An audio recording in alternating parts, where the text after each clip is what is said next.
तर नमस्ते सर्वांना, खूप खूप मनापासून स्वागत आहे पुन्हा एकदा मराठी किचन विथ मनीषामध्ये। तर आता नवरात्री सुरू होत आहे येत्या 2 दिवसांमध्ये। तर माझ्या बऱ्याच मैत्रिणींचे उपवास असतात नवरात्रीमध्ये 9 दिवसांकरिता।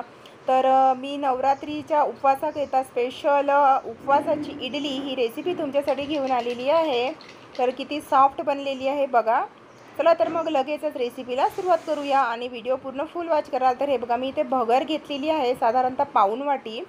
आता आपल्याला ही भगर जी आहे ना मिक्सरमध्ये बारीक वाटून घ्यायची आहे, म्हणजे एकदम पावडर नाही करायचं आहे, थोडंसं जाडसर असं आपल्याला हे बारीक करून घ्यायचं आहे।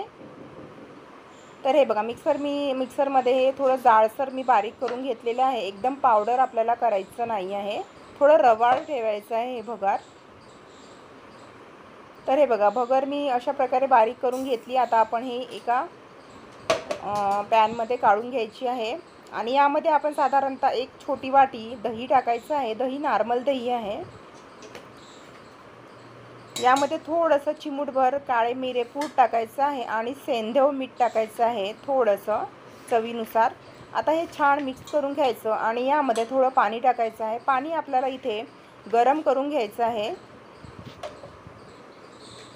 तर गरम पाणी यामध्ये टाकायचं आणि इडलीचं बॅटर आपण ज्याप्रमाणे ठेवतो ना त्याप्रमाणेच हे बॅटर ठेवायचं आहे, म्हणजे एकदम पातळ नको आणि एकदम घट्टसुद्धा नको। तर आणखी थोडं मी पाणी यामध्ये ॲड करत आहे। तर अगदी कमी साहित्यामध्ये अगदी छान सॉफ्ट मऊ लुसलुशीत अशी उपवासाची इडली इथे तयार होणार आहे। हे बघा, सर्व मिक्स केल्यानंतर हे बघा आपल्याला इतकं याची सैलसर हे भिजवून घ्यायचं आहे। आता आपल्याला हे झाकून ठेवायचं आहे साधारणतः 20 ते 25 मिनिटाकरिता, म्हणजे हे जे मिश्रण आहे ना छान फुलेल। यामध्ये मी बेकिंग सोडा किंवा इनो याचा काहीही वापर केलेला नाही आहे। तर हे बघा, आपलं बॅटर जे आहे ना इथे तयार झालेलं आहे। बघा किती छान असं फुललेलं आहे, तुम्ही बघू शकता।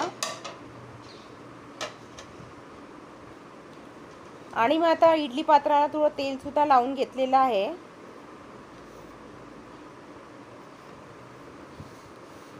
आता आपण इडली पात्रामध्ये थोडं थोडं मिश्रण टाकून द्यायचं आहे आणि मी इडली पात्रामध्ये पाणी गरम करण्यासाठी सुद्धा ठेवलेलं आहे। अगोदर पाणी गरम करून घ्यायचं, त्यानंतरच इडली जी आहे वाफवण्यासाठी ठेवायची। तर हे बघा, थोडं थोडं बॅटर मी यामध्ये टाकत आहे।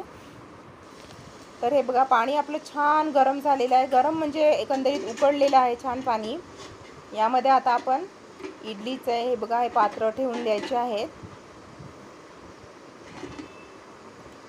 आणि हाय फ्लेमवर साधारणतः 10 ते 12 मिनिट ही इडली आहे ना छान अशी आता आपण वाफवून घेऊया हाय फ्लेमवर। तर हे बघा, बघूया आपण इडली झाली आहे का। हे बघा कशी छान टम्म फुगलेली आहे, तुम्ही बघू शकता। चला तर आता गॅस बंद करूया आणि गरमागरम इडली सर्व करूया।